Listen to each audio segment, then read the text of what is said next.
پڑھتے ہیں قرآن مجید نے سورہ نور کی آیت نمبر 30 میں کہا کہ کل للمؤمنین یغضوا من ابصارہم، فرمایا کہ اے محبوب علیہ السلام مومن مردوں سے کہہ دو کہ اپنی نظریں جھکا کے رکھیں، اپنی نظریں. اور اگلی آیت میں فرمایا وَقُلْ لِلْمُؤْمِنَاتِ يَغْضُضْنَ مِنْ أَبْصَارِهِنَّ، فرمایا کہ اے محبوب مومن عورتوں سے بھی کہہ دو کہ اپنی نظریں جھکا.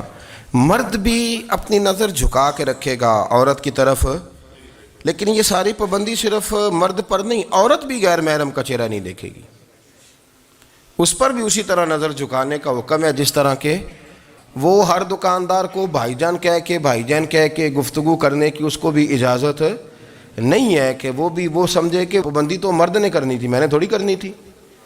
وہ جس کے پاس جائے، جہاں بھی جائے، ڈاکٹر کے پاس جائے، باہر جائے، تو وہ جس طرح مرضی اس کا دل چاہے وہ بات چیت کرے، اس کی عورت کو بھی اجازت اسلام نہیں دیتا. بنیادی طور پہ اسلام شرم و حیا کا دین ہے، حیا کی بات کرتا ہے. حیا کی جب ہم تعریف کرتے ہیں تو حیا کی تعریف یہ ہے کہ کوئی کبھی چیز دیکھ کے نا تو آپ کی طبیعت میں کراہت محسوس ہو، آپ کوئی غلط جملہ منہ سے نکالتے ہوئے ذرا جھجکیں، آپ کوئی غلط بات کرتے ہوئے تھوڑا بوجھ محسوس کریں. ہمارے ہاں تیزی سے فروغ پایا ہے بے حیائی نے. سنگیوں کی محفلیں، یاروں کی محفلیں، اس میں غلیظ گفتگو ہوتی ہے الا ماشاء اللہ. جن دوستوں کو بڑی پاک صاف گفتگو کرنی چاہیے، دوستی کا رشتہ بڑا مقدس رشتہ ہے، جو یہاں ایک دوسرے سے پیار کریں گے جنت میں بھی اکٹھے داخل کیے جائیں گے. شرط یہ ہے کہ پیار اللہ رسول کی رضا کے لیے ہو، لیکن اس کے اندر اگر آپ کی گفتگو کچی ہو، کمزور ہو، فحاشی والی ہو، عریانی والی ہو. وہ ہمارے ہاں تو اب اس کو لوگ فیشن سمجھتے ہیں، اس کو مردانگی کی علامت سمجھتے ہیں کہ وہ جی ساری باتیں جی وہاں ہو گئیں، اور جس کا جو جی چاہا اس نے کہا. آپ جب حیا کے دائرے میں ہوتے ہیں تو آپ خود بھی سکون محسوس کرتے ہیں. دیکھیں نا، آپ کو نیند سکون سے کہاں آتی ہے؟ جہاں کمرہ بند ہو، چاروں جانب دیوار ہے، اوپر چھت ہے، خالی دروازہ بھی کھلا ہوا ہونا تو جب بندہ سکون لینا چاہتا ہے تو کہتا ہے یار ذرا دروازہ ذرا بند کر دو. وہ اچھی طرح اپنے آپ کو چھپا لیتا ہے نا حیا کے پردے میں، تو اللہ اسے سکون عطا کرتا ہے. اور جو اس سے بھی زیادہ ٹھنڈی نیند میں جانا چاہتا ہے وہ کہتا ہے لائٹ بھی بند کر دو.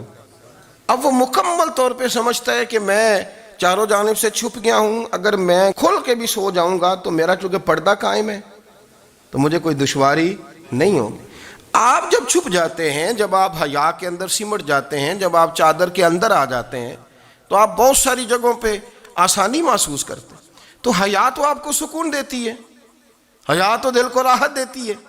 میں بڑی ذمہ داری سے بات عرض کرتا ہوں، قرآن مجید نے نا ایک مقام پہ مذاق کو، ایک مزاح ہوتا ہے خوش طبی، وہ نہیں، مذاق اڑانا. قرآن پاک نے نا مذاق کو ایک جگہ پہ جاہلوں کا طریقہ بھی قرار دیا ہے. بنی اسرائیل کے لوگوں سے حضرت موسیٰ نے کہا کہ گائے ذبح کرو اور ایک ٹکڑا مقتول کو مارو، زندہ ہو کے خود بتا دے گا مجھے کس بندے نے قتل کیا. تو کہنے لگے آپ ہمارے ساتھ مذاق کر رہے ہیں.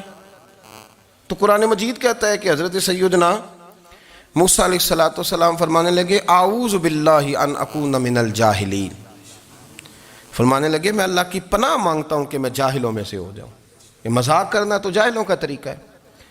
اگر آپ کی زبان سے بے حیائی کا جملہ نکل گیا، اگر آپ کی زبان سے بے حیائی کا جملہ نکل گیا، آپ نے کہہ دیا کہ ہم آزاد لوگ ہیں، جو مرضی کریں گے، جو مرضی کہیں گے، جو ہمارا دل میں آئے گا کریں گے، تو پھر تو لوگ آپ کا وہ حشر کریں گے کہ آپ سے برداشت ہی نہیں ہوگا.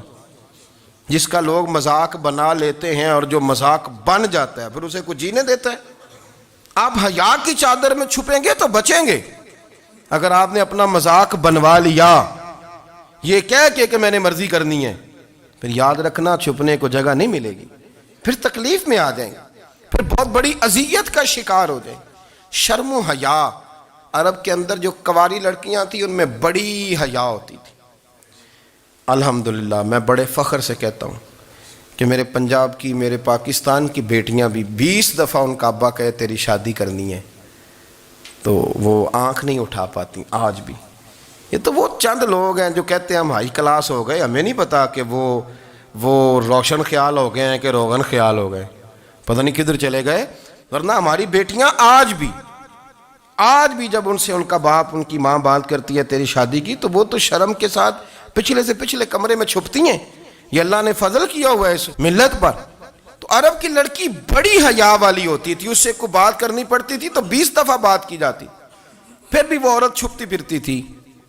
حضرت عائشہ صدیقہ رضی اللہ تعالیٰ عنہ فرمانے لگیں میرے نبی پاک صلی اللہ علیہ وسلم عرب کی کواری لڑکیوں سے بھی زیادہ حیا کرنے والے. قاضی اعجاز مالکی نے, شیخ عبدالحق محدث دہلوی نے, دیگر بزرگ جو سیرت نگار گزرے انہوں نے لکھا ہے کہ نبی پاک صلی اللہ علیہ وسلم کے اندر 100 مردوں سے زیادہ طاقت تھی. 100 مردوں سے زیادہ طاقت. اب جو بات کہنے لگا ہوں, جو نتیجہ دینے لگا ہوں, اس پر خاص توجہ آپ فرمائیں گے. ذرا فکری طور پر, نظریاتی طور پر ایک چیز کو سمجھیے. ہم سمجھتے ہیں کہ جوان لڑکا ہے جی جو مرضی کرے, عمر ہے جی. آپ ذرا بات پر غور کیجئے گا کہ حضور صلی اللہ علیہ وسلم میں طاقت 100 مردوں سے زیادہ ہے اور حیا کواری لڑکیوں سے بھی زیادہ ہے. ذرا اس بات کا تقابلی جائزہ کیجئے گا کہ طاقت 100 مرد سے زیادہ ہے لیکن حیا کواری لڑکی سے بھی زیادہ ہے. اس کا معنی یہ ہوا کہ جس ٹہنی کو پھل زیادہ لگ جاتے ہیں وہ جھکا کرتی. تو حیا تو حسن ہے, حیا تو آپ کو پاک صاف کرے گا, حیا تو آپ کو نرالا کرے گا, انوکھا کرے گا. وہ ہمارے ایک دانشور ہے, تو انہوں نے مضمون لکھا, کئی باتیں بڑی پسند آتی ہیں. وہ کہتے ہیں کہ میری اہلیہ, ان کو بھی کسی نے مس گائیڈ کر دیا تھا, حالانکہ اچھی خاتون ہے, کسی نے مس گائیڈ کر دیا. تو وہ بھی سماجی اور ویلفیئر اور یہ خواتین کو شوق ہوتا نا بننے کا, تو وہ بھی سماج کے اندر اچھا مقام تلاش کرنے کے موڈ میں آ گئی. تو کہیں ایک دن جانا تھا تو بڑی بن سنور کے میرے ساتھ وہ گاڑی میں بیٹھ گئی. تو میں گاڑی میں, عورتوں کو یہ بھی مسئلہ ہوتا ہے نا کہ ہماری تعریف کرو, تو کئی دفعہ بعد مردوں بیچاروں کو جھوٹ بولنا پڑتا ہے, تو زبردستی کراتی ہیں نا جی. تو اس میں گنجائش بھی دی ہے شریعت نے گنجائش دی ہے کہ کبھی بیوی کو راضی کرنے کے لیے خلاف واقعہ بات کرنی پڑے تو کر لینی چاہیے. تو وہ کراتی بھی ہیں. 3 موقع پر خلاف واقعہ بات کرنے کی اجازت ہے. واقعے کے خلاف بھی آپ بات کر سکتے ہیں. جنگ کے موقع پر 2 لوگوں کو صلح کرانے کے لیے اور بیوی کو راضی کرنے کے لیے کر لیں کوئی ایسی بات, بے شک اپنی طبیعت پہ جبر کر کے کر لیں, گنجائش ہے, اجازت ہے. تو وہ کہتے ہیں جب وہ گاڑی میں میرے ساتھ بیٹھی بن سنور کے, تو وہ تقاضا کرنے لگی کہ میں نے بڑے اچھے کپڑے پہنے ہیں پر آپ نے توجہ نہیں کرائی. تو وہ سیاںا بندہ تھا, وہ چاہ رہا تھا کہ میری خاتون سمجھ جائیں. وہ کہتے ہیں مجھے پتہ تھا کہ بیچاری مس گائیڈ ہو گئی ہے, دل کی بڑی اچھی ہے, سیاਣੀ ہے, لیکن اس کو کچھ خواتین نے, کچھ لوگوں نے مل کے اس کو ذہن غلط کر دیا ہے کہ سماج میں نکلو, باہر جاؤ, کام کرو, فلاں کرو, اپنی مرضی سے جیو. تو میرے ساتھ گاڑی میں بیٹھی کہیں جانے کے لیے, تو مجھ سے کہنے لگی کہ آپ نے میری طرف توجہ ہی نہیں کی, آپ نے کوئی ذکر ہی نہیں کیا کہ میں کیسی لگ رہی ہوں. تو وہ کہتے ہیں میں نے اسے کہا کہ اگر تو ناراض نہ ہو تو پھر میں صحیح والی تعریف کر دوں. تو اس نے کہا کہ آپ کر دیں. تو کہتے ہیں میں نے درد سے اور خلوص سے اپنی بیوی سے کہا, خلوص کے ساتھ. میں نے کہا میں تو روز گھر ہوتا ہوں, روز شام کو گھر ہوتا ہوں, اگر تو میرے لیے تیار ہوتی تو میں تیری تعریف کرتا, لیکن آج تو باہر جانے کے لیے تیار ہوئی, تو پھر ان سے تعریف کی امید رکھ جن کے لیے تو نے تیاری کی ہے. میرے لیے تیاری کرتی تو میں تو ہر شام تیرے پاس ہوتا ہوں. کہتے وہ میرے لفظوں میں درد تھا تو وہ بھی رو پڑی.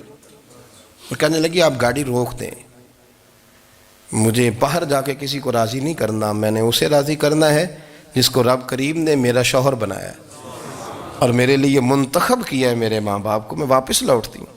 یہ ایک پہلو ہے سلگتا ہوا, اس کو سمجھا جائے. رسول کریم صلی اللہ علیہ وسلم عرب کی کواری لڑکیوں سے زیادہ حیا والے تھے, کواری لڑکیوں سے زیادہ حضور حیا فرمایا کرتے تھے. جب خانہ کعبہ کی مکہ شریف میں تعمیر ہو رہی تھی نا, اہل عرب اس کو تعمیر کر رہے تھے, تو نبی پاک صلی اللہ علیہ وسلم اپنے چچا حضرت عباس کے ساتھ خانہ کعبہ کی تعریف میں مصروف تھے. تو عرب کے لوگ چونکہ لمبا کرتا پہنتے تھے پیروں تک, تو نیچے اگر کسی وقت کوئی چیز نہیں بھی ہوتی تھی تو کسی کو وہ نظر نہیں آتی تھی، چونکہ پردہ رہتا تھا، ایک لمبا کرتا پہنا ہوا ہوتا تھا۔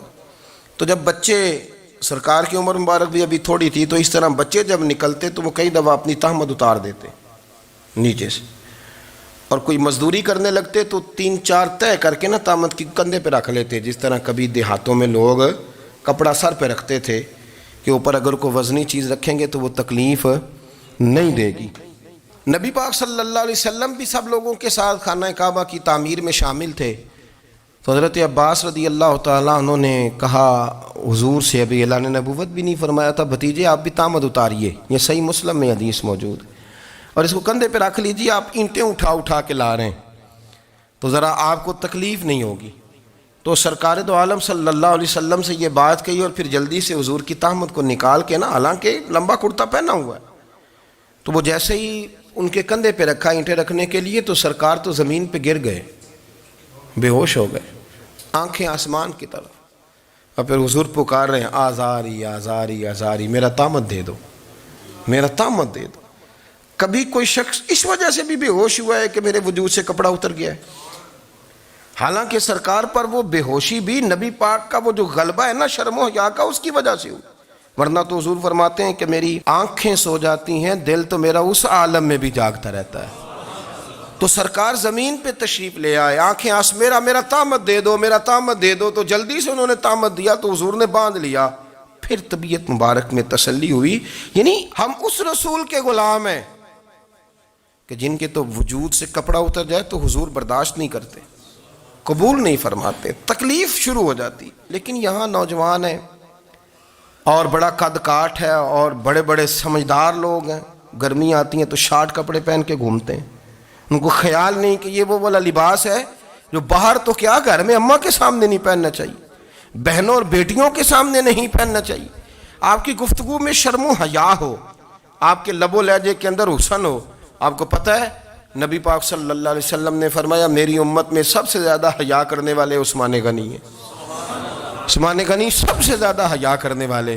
آپ فرمایا کرتے تھے جب سے حضور کا چہرہ دیکھا ہے میں نے کبھی اپنی شرمگاہ بھی نہیں دیکھی، میں نے آنکھوں کا وضو نہیں توڑا، اور جب سے حضور کے دست مبارک میں نے بیعت کے لیے سیدھا ہاتھ بڑھایا تو پھر سیدھا ہاتھ میں نے کبھی گندگی کو نہیں لگایا۔ حیا تھی۔ آپ باتھ روم کے اندر بھی غسل فرماتے تھے تو کپڑوں سمیت کرتے تھے۔ کسی نے کہا حضرت جی واش روم کے اندر کیوں نہیں کپڑے اتارتے؟ آپ فرمانے لگے باہر بندوں سے حیا کرتا ہوں، اندر جاتا ہوں تو رب سے حیا آنی شروع ہو جاتی، وہ تو دیکھ رہا ہے نا۔ تو میں جو بات آپ کی خدمت میں عرض کرنا چاہتا ہوں اس کو آپ سمجھیے گا میرے عزیز، کہ شرم والا مزاج، گفتگو بھی شرم والی، آنکھیں بھی شرم والی، لباس بھی شرم والا، دوستی یاری بھی شرم والی، بہت ساری ایسی باتیں۔ دیکھیں نا آپ ذرا، میں نے کہا کہ باتوں کو سن کے گزر نہ جایا کریں، اس کی گہرائی پر غور کریں۔ حضور علم کا سمندر ہے، سرکار سے زیادہ علم دنیا میں کسی کے پاس موجود نہیں ہے، اور صحابہ کو موقع ملا ہوا ہے اس سمندر سے فیض لینے کا، لیکن ان کی حالت یہ ہے کہ حضرت علی المرتضیٰ فرماتے ہیں 14 دن گزر جاتے، حضور سے کوئی سوال پوچھنا ہوتا تھا پر میں شرم کے مارے نہیں پوچھ پاتا تھا۔ 14 دن بخاری شریف میں موجود ہے۔ ایک دن نبی پاک صلی اللہ علیہ وسلم نے پوچھا صحابہ سے کہ وہ کون سا درخت ہے جس کے پتے نہیں گرتے، اور وہ درخت اس طرح ہے جس طرح مومن ہوتا ہے، وہ درخت میرے مومن کی طرح بتاؤ۔ حضرت عبداللہ ابن عمر فرماتے مجھے پتا تھا کہ وہ کھجور کا درخت ہے، لیکن چونکہ ابو بکر صدیق بھی بیٹھے ہیں، عمر فاروق بھی بیٹھے ہیں، مولا علی بھی بیٹھے ہیں، عثمان غنی بھی بیٹھے ہیں، اتنے جید لوگ بیٹھے ہیں، تو مجھے حیا آتی تھی کہ میں کیوں جواب دوں۔ کہتے سرکار نے کئی دفعہ پوچھا، لوگوں نے کئی اور درخت بتائے، پر فرمایا تمہارا جواب درست نہیں ہے۔ آپ حیا کے اس پہلو پر غور کریں کہ سوال کا جواب آتا ہے، سوال کا جواب، یعنی مجھے سوال کا جواب آتا اور پھر میں دوں نہ، مجھے بدعزمی نہ ہو جائے گی؟ یہ کیسے ممکن ہے کہ میری رات گزر جائے، مجھے پتا بھی تھا اور میں نے بتایا نہیں؟ بہت سارے لوگ آ کے بہت ساری باتیں بتاتے ہیں، بہت ساری باتیں وہ سمجھاتے ہیں، تو ہم غور سے ان کا چہرہ دیکھنے لگ جاتے ہیں، کہتے ہیں یار اس کا تو دعویٰ تھا کہ میں سمجھنے آتا ہوں، تو یہ تو ہمیں سمجھا رہا ہے، چلو الحمدللہ ہم سمجھنے کو تیار ہیں۔ لیکن میرے عزیز پتہ بھی ہے جواب کا، علم بھی ہے، لیکن فرماتے ہیں میری حیا نے مجھے اجازت نہ دی کہ میں جواب دوں. آپ فرماتے ہیں پھر حضور سے صحابہ نے عرض کی کہ یا رسول اللہ آپ ہی بتا دیں وہ درخت کون سا ہے. تو حضور نے فرمایا بھئی وہ کھجور کا درخت ہے. تو آپ فرماتے ہیں میں دل ہی دل میں کہہ رہا تھا کہ الحمدللہ میرا جواب درست ہے، حالانکہ میں نے جواب دیا ہی نہیں. تو لفظوں میں حیا، جملوں میں حیا، آنکھوں میں حیا، اٹھنے میں حیا، بیٹھنے میں حیا، چلنے میں حیا ایک خوبصورت حسن ہے. اور نبی پاک صلی اللہ علیہ وسلم نے فرمایا جب تو بے حیا ہو جائے نا پھر تو آزاد ہے، پھر تو جو مرضی کا، پھر تو جو. اس لیے بزرگ جب کسی کو بے حیا کہتے تھے نا، اللہ اکبر، اور جب کسی کو کہتے تھے نا یہ بے حیا ہے تو لوگ سمجھتے تھے کہ کوئی ہلکی سی بات کر دی ہے، لیکن ان کا معنی یہ ہوتا تھا کہ بس بھائی اب اس کے ساتھ کوئی کلام کرنے کی ضرورت ہے، اس کو اب اصلاح کی ضرورت نہیں، یہ بے حیا ہے. کیا معنی؟ کہ اب یہ جو اس کے دل میں آئے گا وہ کرے گا، جو اس کی طبیعت چاہے گی وہ کرے گا، اب یہ کسی پہلو بھی قابو آنے کو تیار بے حیا ہو گیا. بے حیائی بہت بڑا عیب ہے. اور جو لوگ کہتے ہیں کہ ہمیں بالکل آزادی ہونی چاہیے، ہمارا اپنا جسم ہے تو ہماری اپنی مرضی چلے گی. ایک وزیر صاحب ہیں، پتہ نہیں میں ان کو جانتا تو نہیں، انہوں نے سینٹ میں تقریر کی ہے، میں نے ان کی بات سنی ہے. اس نے کہا نہیں بھائی جسم رب کا ہے تو مرضی بھی تو رب کریم کی چلے گی، اور مرضی بھی اللہ کی. یہ مجھے تھوڑا سا مسئلہ ہے جسم پر، کبھی کبھی مجھے کثرت سفر سے الرجی ہو جاتی ہے. میرے ساتھ لوگ نا دل سے پیار کرتے ہیں، شاید ہی کوئی اچھا ڈاکٹر ہو جس تک میرے سنگی مجھے لے کے نہ گئے ہوں، پر جسم اللہ کا ہے نا، مرضی بھی جب وہ چاہے گا صحت دے گا. کیوں کچے کاموں میں لوگ پڑ گئے، کیوں غلط لوگ سوچ میں پڑ جاتے ہیں؟ یہ اسی کا ہے. اور جب وہ چاہے گا، آپ اس بات کو اچھے طریقے سے سمجھ لیں کہ جو اپنی مرضی چوکوں چوراہوں میں کر رہے ہوتے ہیں نا، جو مرضی گندمند، وہ جانور ہوتے ہیں، وہ جانور ہوتے ہیں جو نہ چونک دیکھتے ہیں نہ گلی دیکھتے ہیں، نہ انہیں پتہ ہوتا ہے کہ جگہ کون سی ہے. وہ انسان، میں نے کہہ دیا جو میں نے کہنا تھا، میں نے کہہ دیا، وہ جانور ہوتے ہیں. اور جو کچھ انسان ہوتے ہیں نا، ان کے اندر کچھ نہ کچھ پھر شرم حیا بھی ہوتی ہے. وہ چوکوں چوراہوں میں وہ حرکتیں اور وہ کام نہیں کرتے جو جانور کرتے ہیں. ان کے لیے بڑے پردے ہوتے ہیں، ان کے لیے بڑی باتیں ہوتی ہے، ان کے لیے بڑا کچھ ہوتا ہے. جو بالکل آزاد ہو جائے، کوئی پتہ نہ ہو کس وقت کیا کہنا ہے کیا کرنا ہے، تو پھر وہ دائرہ انسانیت سے خارج ہو جاتا ہے. ہم آپ کو کیا دعوت دیں؟ آپ تو وہ باتیں کر رہے ہیں جو اسلام کا انسانیت کے حق میں بھی ٹھیک نہیں. آپ تو وہ والی باتیں کر رہے ہیں جن کا انسانیت بھی تقاضا نہیں کرتی کہ یہ باتیں ہونی چاہیے. لیکن ایک بات، میں تو جذباتی نہیں ہوتا، میں بڑے غور سے چیزوں کو دیکھتا ہوں، سنتا ہوں. اور نہ میں ان موسمی مینڈکوں کی، وہ مجھے عاتق صاحب کہنے لگے جی بڑے بڑے مولوی ایک بندے کے ساتھ بیٹھے ہوئے ہوتے تھے اور وہ روزے میں بڑے بڑے درس دیتا تھا تو وہ بھی فلانی حرکتیں کر رہا ہے. تو میں نے کہا ہم نے تو پرانا کہا تھا کہ موسمی مینڈک ہے، تو پرانے کہہ رہے ہیں کہ اداکار ہے. تو وہ جہاں کاسٹ کریں گے وہاں وہ اداکاری کرے گا. آپ کسی مذہبی جگہ کر لیں تو وہاں کر لے گا، کہیں اور جگہ کریں گے تو ہم تو پرانا کہہ رہے ہیں. تو کسی کو کبھی سمجھ آتی ہے تو کسی کو کبھی اور جگہ جا کے سمجھ آتی ہے. ہم ان لوگوں سے پریشان نہیں ہوتے. کیوں؟ سن لیں، کوئی مایوسی نہیں. ان کے اندر جتنا زور ہے وہ لگائیں. یہ ملک بنا ہے رسول اللہ کے نام پہ، یہ اللہ نے تحفہ دیا ہے امت مسلمہ کو. یہ نبی پاک کے نام پہ بنا ہے تو یہاں جھنڈا بھی وہی والا بلند ہونا ہے جو مدینے والے رسول کا جھنڈا ہے، اور یہاں وہی کام چلے گا جو نبی پاک نے بیان فرمایا. تو اس طرح کئی لوگ آتے ہیں، وہ شور شار کرتے ہیں، چلے جاتے ہیں. اتنے نہ پریشان ہوا کریں. بہت سارے لوگ تو بیچارے اس قابل بھی نہیں ہے کہ ان کا نام لیا جائے.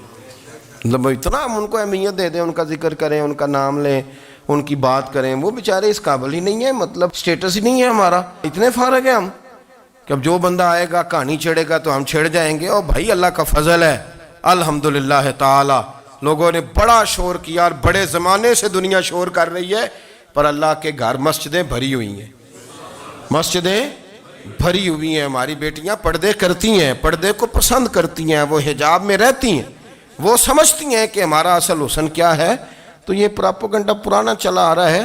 اس کا اللہ کے فضل سے امت مسلمہ پہ نہ کبھی اثر ہوا ہے اور نہ کبھی ہوگا انشاءاللہ. اللہ تعالی ہمیں حق پر استقامت عطا فرمائے.